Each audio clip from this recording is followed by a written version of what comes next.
ತಗೊಂಡು ಕಾರ್ಗೆ ಹಾಕ್ಬಿಡ್ಬೇಕಾಯ್ತು.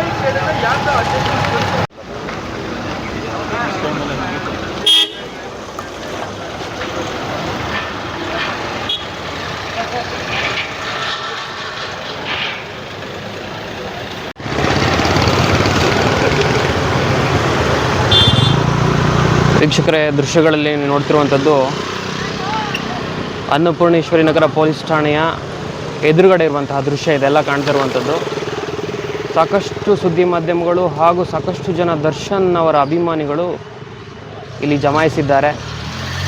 ಕಾರಣ ಎಲ್ರಿಗೂ ಗೊತ್ತಿರುವಂಥದ್ದೇ. ಬೆಳಗ್ಗೆಯಿಂದ ಸುದ್ದಿ ಮಾಧ್ಯಮಗಳಲ್ಲಿ, ಸೋಷಿಯಲ್ ಮೀಡಿಯಾಗಳಲ್ಲಿ ಈ ವಿಚಾರವೇ ಎಲ್ಲ ಕಡೆಯೂ ಸುದ್ದಿ ಆಗ್ತಾ ಇದೆ.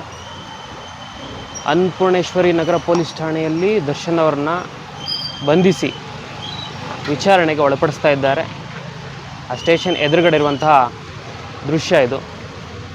ಸಾಕಷ್ಟು ಜನ ದರ್ಶನ್ ಅವರ ಅಭಿಮಾನಿಗಳು ಇಲ್ಲಿ ಜಮಾಯಿಸ್ತಾ ಇದ್ದಾರೆ.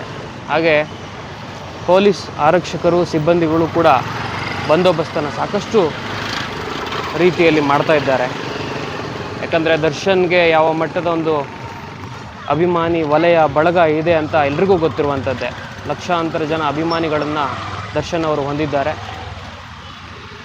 ಏನು ಪ್ರಕರಣ ಇವತ್ತು ಚಿತ್ರದುರ್ಗದ ಸ್ವಾಮಿಯವರು, ಅವರು ಕೂಡ ಸ್ವತಃ ದರ್ಶನ್ ಅವರ ಅಭಿಮಾನಿಯವರು. ಪವಿತ್ರ ಗೌಡ ಅವರ ವಿಚಾರಕ್ಕೆ ಸಂಬಂಧಪಟ್ಟಂತೆ ಏನು ಸೋಷಿಯಲ್ ಮೀಡಿಯಾದಲ್ಲಿ ಕಮೆಂಟ್ ಮಾಡಿದರು, ಆ ವಿಚಾರವಾಗಿ ನಡೆದಂತಹ ಒಂದು ಗಲಾಟೆಯಲ್ಲಿ ಅವರನ್ನು ಕ್ರೂರವಾಗಿ ಹತ್ಯೆ ಮಾಡಿರುವಂಥದ್ದು ಬೆಳಕಿಗೆ ಬಂದಿದೆ.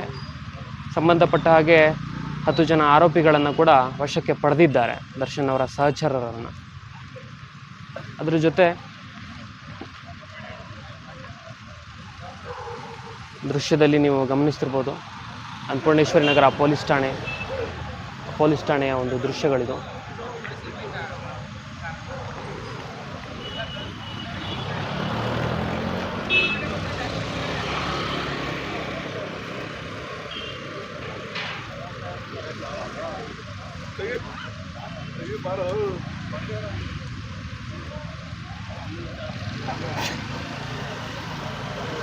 ಅನ್ನಪೂರ್ಣೇಶ್ವರಿ ನಗರ ಪೊಲೀಸ್ ಠಾಣೆ ಇವತ್ತೊಂಥರ ಹಾಟ್ಸ್ಪಾಟ್ ಆಗಿದೆ.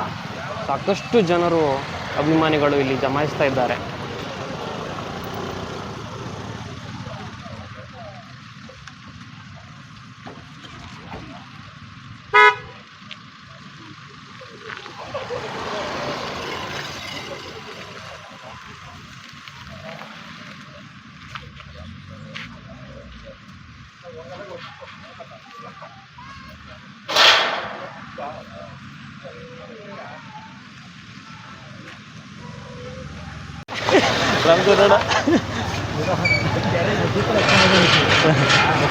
ಕಡೆ ಹೋಗೋಣ.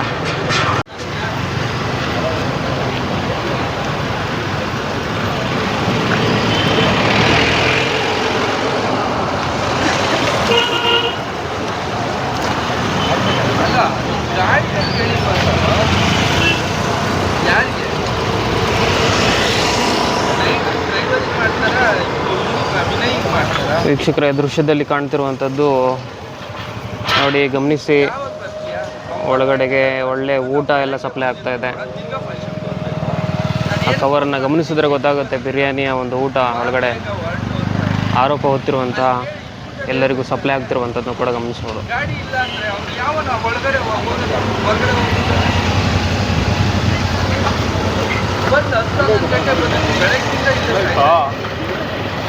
ತಗೊಂಡು ಕಾರ್ಗೆ ಹಾಕ್ಬಿಡ್ಬೇಕಾಯ್ತು.